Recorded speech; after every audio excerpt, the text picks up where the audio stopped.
Welcome back students. जो ये video को अभी देख रहे हैं, इससे पहले भी हमने एक वीडियो बना रखा है मॉडल पेपर 2026 राजस्थान बोर्ड का। उसी का ये अगला पोर्शन है, ध्यान से देखिए। तो हमारे पास जो क्वेश्चन है वो है क्वेश्चन नंबर 9। इस क्वेश्चन में आपसे क्या कह रहे हैं, विद्युत चुंबकीय तरंग के कंपित विद्युत और चुंबकीय सदिश निर्देशित होते हैं। यानी जो ऑसिलेटिंग इलेक्ट्रिक और मैग्नेटिक फील्ड है, इलेक्ट्रोमैग्नेटिक वेव के वो ओरिएंटेड होते हैं। तो यहाँ पर एक्चुअल में आपसे एक तो पूछ रहा है फेज, इसे हिंदी में हम कह रहे हैं कला। तो कला जो होती है इलेक्ट्रिक और मैग्नेटिक फील्ड में वो 0 डिग्री होती है, और इनकी जो डायरेक्शन होती है यानी कि एक दूसरे से ये जो होते हैं वो 90 डिग्री पर होते हैं। इनके बीच में डायरेक्शन होती है 90 डिग्री की, लेकिन फेज होता है 0 डिग्री। तो what is the correct option? Correct option is D, यानी कि the mutually perpendicular direction are in phase. तो भाई ऐसा वो क्यों कह रहा है? क्योंकि आपको ध्यान रखना है कि इलेक्ट्रिक फील्ड है, मैग्नेटिक फील्ड है, तो दोनों एक ही इंस्टेंट पर अपनी अपनी डायरेक्शन में अपना मैक्सिमम मिनिमम गेन करेंगे, दोनों एक ही इंस्टेंट पर। इसलिए ये किस फेज में है? 0 फेज में है, यानी समान कला में है, क्योंकि इनके जो ऑसिलेशन हो रहे हैं, दोलन हो रहे हैं, एक ही वक्त पे हो रहे हैं। दूसरा है एक दूसरे के साथ 90 डिग्री पर। That's why it happens. Rajasthan board में पहले भी सवाल आया। Now the next question is 40 centimetre focus दूरी का एक उत्तल लेंस 25 सेंटीमीटर फोकस दूरी का उत्तल लेंस के संपर्क में है। संयोजन की शक्ति है। कॉन्वेक्स लेंस दे रखा है, फोकल लेंथ का 40 centimetre, contact with concave lens और फोकल लेंथ 25 सेंटीमीटर। देखो बेटे, ये जो हमारे पास सवाल है ये पहले भी आया हुआ है। इसका एक डायरेक्ट फॉर्मूला है F equal to F1 F2 upon F1 plus F2। तो अभी हम सेंटीमीटर में इसको सॉल्व करेंगे। F1 है हमारे पास, F1 दे रखा है आपको 40 सेंटीमीटर, ऑब्वियसली प्लस में है क्योंकि वो कॉन्वेक्स लेंस है यानी कि उत्तल लेंस है, और ये -25 क्योंकि वो कॉन्केव लेंस है यानी कि अवतल लेंस है। फिर ऐसे हम इसको माइनस कर देंगे, तो आप देखिएगा ऊपर हम मल्टीप्लाई करेंगे, हमारे पास आ जाएगा 1000 माइनस का, ठीक है, और नीचे आ जाएगा नीचे आ जाएगा अपने पास 15। अगर मैं इसको सॉल्व करता हूं तो मेरे पास वैल्यू आएगी माइनस की 66.66 एंड सो ऑन सेंटीमीटर में, ठीक है, सेंटीमीटर में। अब मैं इसको मीटर में कन्वर्ट करना चाहता हूं तो मैं डिवाइड करूंगा 100 से मैं डिवाइड करूंगा 100 से मैं डिवाइड करूंगा, तो F इज इक्वल टू आएगा 0.66 मीटर। अब पावर जो होता है बच्चों वो होता है 1/f, ठीक है। F की वैल्यू रख देंगे, F की वैल्यू है अपने पास 1/0.66 मीटर या पर मीटर, क्योंकि नीचे है मीटर ऊपर जाएगा, प्लस का माइनस का हो जाएगा। तो फाइनल जो हमारे पास आंसर यहाँ पर निकल कर आएगा वो 1.05। हाँ, माइनस लगाना मत भूलिएगा, यहाँ माइनस और यहाँ भी माइनस। तो करेक्ट आंसर है माइनस का 1.05 डी। तो what is the correct answer? Minus का 1.5 इज द करेक्ट आंसर। तो इसको आप खुद से करके देखिएगा इस फॉर्मूले की मदद से, और उसके बाद P इक्वल टू 1/f। और आप चाहे तो डायरेक्ट भी काम कर सकते हैं। ये जो फॉर्मूला इसका रेसिप्रोकल कर दें तो और आसान हो जाएगा, ऐसे करेंगे तो और भी आसान हो जाएगा। फिर आपको इतना सारा करने की जरूरत नहीं, यही सॉल्व करके कर देना। लेकिन फिर सेंटीमीटर को आप शुरुआत से ही मीटर लेके चलना, ये 10 की पावर -2 से आप मल्टीप्लाई कराना। नाउ नेक्स्ट, प्रकाश की किरण का पूर्ण आंतरिक परावर्तन संभव है जब क्रांतिक कोण और आपतन कोण, तो total reflection of ray of light is possible when the critical angle और एंगल ऑफ इंसिडेंस क्या होंगे। तो आपको ये बात समझनी है कि लाइट को जाना है डेंसर से रेयर, नंबर 1, यानी कि सघन से विरल, और आपतन कोण का मान क्रांतिक कोण से बड़ा होने। तो करेक्ट आंसर है B, ray goes from denser to rarer medium, और एंगल ऑफ इंसिडेंस बड़ा होना चाहिए क्रिटिकल एंगल से। और एक्चुअली क्या ये सवाल पहले भी आ चुका है, लेकिन पहले ये 1 नंबर का सवाल था, एक क्वेश्चन दे दिया और इंपॉर्टेंट कंडीशन पूछ ली, और अब क्या किया इन्होंने, एमसीक्यू में दे दिया। तो क्वेश्चन वही रखते हैं, नया कुछ नहीं आएगा। नया इसलिए नहीं आया क्योंकि एनसीईआरटी से बाहर कुछ आएगा नहीं। यंग के प्रयोग में दोनों स्लिट के बीच की दूरी आधी और स्लिट एवं पर्दे के बीच की दूरी दुगना करने पर फ्रिंज चौड़ाई कितनी है? In Young's experiment the distance between the slits is reduced to half, the distance between the slit and screen is double and the fringe width. सबसे पहले तो हमारे पास इसका फॉर्मूला होना चाहिए, तो बीटा इज इक्वल टू है lambda capital D upon small D. अब आपसे क्या कह रहा है, जो कैपिटल डी है वो तो पर्दे वाली दूरी है, उसको डबल कर रहा है, और जो स्मॉल डी है वो स्लिट के बीच की दूरी है, उसको आधा कर रहा है। तो इसको तो d/2 कर रहा है, और ये वाली जो है d, इसको कर रहा है 2d, ठीक है। अब ये 2 ऊपर चला जाएगा, 2 से मल्टीप्लाई हो जाएगा, तो अपने पास आ जाएगा 4 lambda capital D upon small D. तो ये जो आप देख रहे हैं यहाँ पे, इसको हटा के लिख देंगे हम 4 बीटा। तो नया जो हमारे पास फ्रिंज विड्थ आएगी वो 4 टाइम्स हो जाएगी, become 4 times of the previous one, पुराने की तुलना में। प्रकाश विद्युत प्रभाव के कारण धातु पृष्ठ से इलेक्ट्रॉन की गतिज ऊर्जा क्या होगी? Kinetic energy with which the electrons are emitted from the metallic surface, photoelectric effect. तो वो जो काइनेटिक एनर्जी है वो किसके डायरेक्टली प्रोपोर्शनल होती है, ये किससे इंडिपेंडेंट होती है, वो आपको समझना है। तो काइनेटिक एनर्जी जो है वो इंडिपेंडेंट होती है, प्रकाश की तीव्रता पर निर्भर नहीं करती है, आवृत्ति पर करती है। ठीक है, तीव्रता पे तो करती ही नहीं है, तो कुछ ही लिख दो तीव्रता के बारे में, तो फर्क नहीं पड़ेगा। करेक्ट आंसर है ए। नेक्स्ट, संगत प्राचल के न्यूनतम मान के लिए स्मॉल बी। ये सवाल तो यार अभी हाफ ईयरली में भी आया था भाई, और पता नहीं कितनी बार आता है, तो इसको याद कर लीजिए आप। ठीक है, तो संगत प्राचल के न्यूनतम मान के लिए, तो पहली बात तो ये समझो आप, ये हमारे पास गोल्ड का आइटम है और ये गोल्ड का न्यूक्लियस है, ये इमेजिनरी लाइन है जो एक्सिस है, और ये जा रहा है अपने पास अल्फा पार्टिकल, ये अपने पास इसकी वेलोसिटी है, तो उसकी जो इनिशियल वेलोसिटी है वो इस न्यूक्लियस के साथ जो परपेंडिकुलर डिस्टेंस ले रही है, दैट्स कॉल्ड संगत प्राचल, या हिंदी इंग्लिश में हम कहें इम्पैक्ट पैरामीटर। अब बी क्या होना चाहिए? मिनिमम। मिनिमम होगा तो कितना हो सकता है भाई?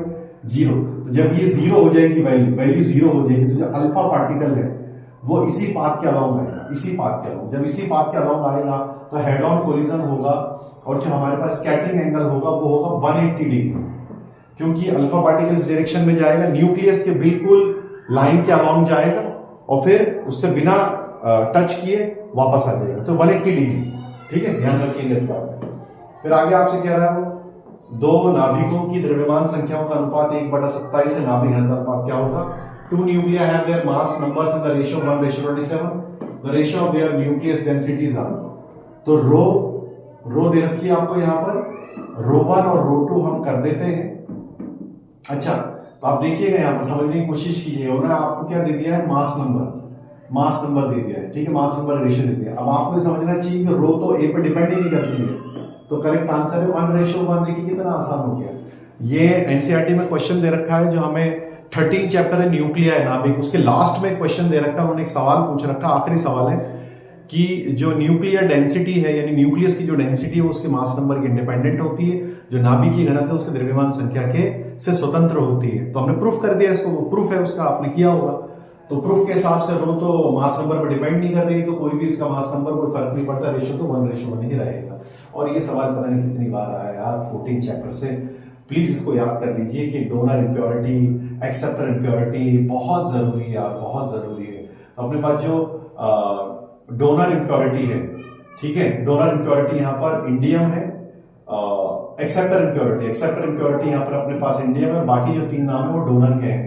Arsenic, phosphorus, antimony, arsenic, phosphor, antimony, ये सब डोनर के हैं, यानी कि दाता शुद्धि के हैं। आपसे पूछ रहा है ग्राह्य शुद्धि के, तो करेक्ट आंसर है इंडियन। चलिए फिर नेक्स्ट करते हैं फटाफट से। वह अधिकतम विद्युत क्षेत्र जिसे कोई पराविद्युत माध्यम बिना भंजन के सहन कर सकता है, उस माध्यम का the maximum value of electric field that a dielectric medium can tolerate without its electric breakdown is called. अब यहां पर आपसे क्या कह रहा है कि इतना इलेक्ट्रिक फील्ड लगाया जाए मैक्सिमम कि भाई जो पराविद्युत माध्यम है भंजन ना हो उसका, यानी कि जो मॉलिक्यूल्स हैं वो टूटे ना, यानी जो मॉलिक्यूल्स होते हैं वो टूटे ना, क्योंकि इंसुलेटिंग मटेरियल होता है, dielectric substance, polar, non polar पराविद्युत पदार्थ जो है वो ध्रुवीय और अध्रुवीय पदार्थ होता है, तो वो टूटे ना। इतना आप इलेक्ट्रिक फील्ड लगाएंगे तो उसको हम क्या कहेंगे, उस मीडियम को हम क्या कहेंगे, ये आपको बता। तो बच्चों उसे हम क्या कहेंगे, इंग्लिश में कहेंगे विदाउट इट्स इलेक्ट्रिक ब्रेकडाउन, तो उसे हम कहेंगे डाई इलेक्ट्रिक स्ट्रेंथ। हिंदी में कहेंगे परावैद्युत सामर्थ्य, ये हम कहेंगे परावैद्युत सामर्थ्य, यानी इतना वो बर्दाश्त कर सकती है, परावैद्युत सामर्थ्य। हिंदी में देख लेना, ठीक है, इंग्लिश में डाइलेक्ट्रिक स्ट्रेंथ, तो हिंदी में परावैद्युत सामर्थ्य। अगला है विद्युत वाहक बल का मान परिपथ के डैश पर निर्भर नहीं करता। The value of electromagnetic force does not depend on the, तो भाई does not depend on the current, current पर डिपेंड नहीं करता, धारा पे निर्भर नहीं करता। भाई क्यों नहीं करता भाई धारा पे निर्भर? अरे भाई जो विद्युत वाहक बल है, जो इलेक्ट्रोमोटिव फोर्स है भाई, वो तो ओपन सर्किट में होता है, इसीलिए यहां पर करंट यानी कि धारा निर्भर नहीं करेगा। किसी त्रिज्यीय चुंबकीय क्षेत्र में निलंबित धारावाही कुंडली का तल जब चुंबकीय क्षेत्र के लंबवत होता है तो उस पर कारक बलावर्ण होता है। When the plane of a current carrying coil is suspended in a radial magnetic field perpendicular to the magnet, the torque working on it। अरे यार देखो ध्यान से, बहुत आसान सा सवाल है। सबसे पहले आप फॉर्मूला लें, टॉर्क बराबर होता है NI AB sin theta, theta या अल्फा डजंट मैटर। अब वो ये क्या कह रहा है कि धारावाही चुंबकीय क्षेत्र के लंबवत हो यानी कि एंगल बनेगा 90 डिग्री, तो थीटा अपने पास 90 डिग्री साइन 90 प्लस 1 होता है तो टॉप हो जाएगा मैक्स। तो हम यहाँ कहेंगे मैक्सिमम होता है, हिंदी में लिख देना उच्चतम यार, डजंट मैटर, इज मैक्सिमम। तो करेक्ट आंसर इज मैक्सिमम। और रेडियल मैग्नेटिक फील्ड यानी जो हमारे पास त्रिज्यीय चुंबकीय क्षेत्र होता है वो गैलोमीटर के अंदर आपको देखने के लिए मिलता है, उसमें कॉइल घूमती है। और जो रेडियल मैग्नेटिक फील्ड वो प्रोड्यूस कौन करता है, त्रिज्यीय चुंबकीय क्षेत्र प्रोड्यूस कौन करता है, अवतलाकार चुंबकीय ध्रुव खंड जो कॉनकेव शेप मैग्नेटिक पोल्स होते हैं गैलोमीटर के अंदर, जब गैलोमीटर को हम कंस्ट्रक्ट करते हैं तो वो प्रोड्यूस करते हैं एक्चुअल रेडियल मैग्नेटिक फील्ड। और रेडियल मैग्नेटिक फील्ड से क्या होता है कि जो मैग्नेटिक फील्ड है और जो एरिया वेक्टर है कॉइल का यानी कुंडली का क्षेत्रफल सदिश और चुंबकीय क्षेत्र सदिश एक दूसरे के साथ हमेशा 90 डिग्री पर होता है, टॉप मैक्सिमम लगता है। किसी भी बंद सतह से गुजरने वाला कोई चुंबकीय flux, the total magnetic flux passing through any close surface is always. तो एक सोचो यार 2 सेकंड 3 सेकंड में सोच के देखो अरे क्या कहां से आया सवाल, जीरो होता है यार, 5वें चैप्टर में हमने पढ़ा है गॉस लॉ फॉर मैग्नेटिज्म। तो करेक्ट आंसर है अपने पास यहाँ पर 0। आगे देखो, किसी कुंडली में विद्युत धारा की उत्पत्ति चुंबक व कुंडली के मध्य आपेक्षिक गति के कारण होता है। ध्यान रखिएगा ये अपने पास है आपेक्षिक गति, अभी समझाएंगे आपको एक डायग्राम की मदद से। आपेक्षिक से क्षत्रिय और ये रिलेटिव मोशन, ठीक है। क्या मतलब है इस बात का, अरे आपने क्लासेस वगैरह में किया होगा, ये लाइंस के लॉ भी समझाते हैं हम लोग। ये हमारे पास बार मैग्नेट है, तो बार मैग्नेट को v वेलोसिटी से लेके जाएंगे, तो इसको लेके जाएंगे या इसको पास लेकर आएंगे या इन दोनों को एक दूसरे से दूर लेके जाएंगे, एक दूसरे के रिस्पेक्ट में एक दूसरे के सापेक्ष लेके जा रहे हैं, इसलिए क्या कहा जा रहा है, रिलेटिव मोशन। फिर नेक्स्ट है अपने पास, किसी विद्युत चुंबकीय तरंग के विद्युत क्षेत्र का आयाम 60 वोल्ट प्रति मीटर है, तरंग मुक्त आकाश में संचरित हो उसके चुंबकीय क्षेत्र का आयाम कितना होगा। In electromagnetic wave the amplitude of electric field 60 volt per metre. If the wave is transmitted in free space then the magnetic field is. अरे बहुत सिंपल सवाल है यार, कई बार आता है इस तरह के सवाल इस फॉर्मूले पर, C बराबर E not upon V not. तो आपसे V नॉट पूछ रहा है यार, कुछ नहीं करना है, E not upon C, E not की जगह 60, C की जगह 3 इंटू 10 की पावर 8 कट कर दे भाई, तो 20 इंटू 10 की पावर माइनस 8 है, तो ये लिख दे, ठीक है, टेस्ला लगा दी आगे। और अगर ये नहीं लिखना चाह रहा तो ऐसे लिख दे भाई इसके बाद जीरो भी तो है, इससे कम कर दे, 2 इंटू 10 की पावर माइनस 7 टेस्ला। ये भी सही है, ये भी सही है, नैनो टेस्ला में भी जा सकता है, डजंट मैटर। फिर आगे, किसी अवतल दर्पण की परावर्तक सतह के नीचे का आधा भाग किसी अपारदर्शी पदार्थ से ढक देने को प्रतिबिंब की तीव्रता, the intensity of image dash when the lower half part of reflector surface of concave mirror is covered with an opaque substance. अब यहां समझिएगा बात को ध्यान से, ये 9.1 नंबर का एग्जांपल है, आपके चैप्टर नंबर 9 करेगा ऑप्टिक्स का किरण प्रकाशिका, जाके देख लीजिएगा आप। वो आपसे क्या कह रहा है कि आपके पास एक कॉनकेव मिरर है, एक कॉनकेव मिरर है, ठीक है, इसकी वजह से वो इमेज बन रही होगी मान लेते हैं आप, डजंट मैटर। अब वो कह रहा है कि ये वाला जो हिस्सा है ना, इसको अपारदर्शी बना दें, यानी यहां से लाइट नहीं आ रही, लाइट ऊपर से आ रही है तो, ठीक है ना, ऐसे आ रही है फोकस से होती है, और एक लाइट यहां से आ रही है पोल से, ठीक है, और इमेज बन रही है सपोज दैट, हम मान लेते हैं। अब इस वाले हिस्से को अपारदर्शी बना दिया, ऊपर से लाइट आ रही है नीचे से नहीं आ रही, तो क्या होगा यार, इमेज बनने के लिए तो कम से कम 2 रेज चाहिए, 2 रेज तो मिल रही है तो इमेज तो बनेगी, 100% बनेगी। लेकिन हमें जितनी रेज मिल रही थी, जितने फोटोन्स मिल रहे थे, उससे कम मिल रहे हैं, तो जो इंटेंसिटी है, जो तीव्रता है, जो उसकी चमक है, जो ब्राइटनेस है इमेज की, वो कम हो जाएगी। तो what is the correct answer, बढ़िएगा जरूर एग्जांपल 9.1। तो हम कहेंगे यहाँ पर प्रतिबिंब की तीव्रता कम है, the intensity of image lesser कम है when the lower half part of reflector surface of concave mirror is covered with optic substance. Now next, प्रकाश को प्रकाश में मिलाने पर अंधकार उत्पन्न हो सकता है, ये परिघटना कहलाती है। Darkness can arise when light is mixed with light, the phenomena is called interference. Hindi में लिख दिया मैंने यहाँ पर, हिंदी इंग्लिश में लिखते हैं। हिंदी में है अपने पास व्यतिकरण और अंग्रेजी में है इंटरफेरेंस। इंटरफेरेंस है ऐसा सेंटेंस दे रखा है चैप्टर नंबर 10 में वेव ऑप्टिक्स में जो दे रखा है ना उन्होंने, आप किताब में जाके पढ़ लीजिएगा, सेम मिलेगा। ठीक है, this is interference. Now next, बस खत्म होने वाला है। हम ये आज तो सिर्फ फिर नेक्स्ट तक करेंगे, बाकी फिर आगे देखेंगे। 15 इलेक्ट्रॉन वोल्ट ऊर्जा में फोटोन 7.50 इलेक्ट्रॉन वोल्ट कार्यक्रम की धातु के पृष्ठ आपको तो निरोधी विभव आपको बताना है। Photon of energy 15 electron incident on surface of metal work function 7.50 electron volt, then the value stopping potential will be. तो आप देखिए यार W नॉट दे रखा है, ठीक है, और ये आपको एनर्जी दे रखी है E, ठीक है, और एनर्जी दे रखी E और आपसे ये W नॉट है। निरोधी विभव पूछ रहा है आपसे, यानी कि स्टॉपिंग पोटेंशियल पूछ रहा है V नॉट, ये आपसे पूछ रहा है। तो आप देखिएगा हमारे पास होता है K मैक्स, यार खुद को सॉल्व करना पड़ेगा ना। तो K max is equal to होता है अपने पास H न्यू माइनस अपन ही डायरेक्ट ले लेते हैं यार, E minus W naught. K max को हटा के लिख दे यार तो E V नॉट लिख दे, E माइनस W नॉट। चलिए का डिवाइड करते हैं यार, खत्म कर इसके, E upon E minus W not upon E। ठीक है, कैलकुलेशन में मत जा रहा है, ठीक है, आप सॉल्व तो कर रहे हैं, उसका क्या इलाज है। तो E की जगह आ जाएगा 15 इलेक्ट्रॉन वोल्ट, W नॉट की जगह आ जाएगा 7.50, तो 15 माइनस 7.50 कर देना, 7.50 बचेगा। फिर इलेक्ट्रॉन वोल्ट को कन्वर्ट कर देना, करके दिखा देता हूँ थोड़ा बहुत, फिर कैलकुलेशन तुम कर लेना।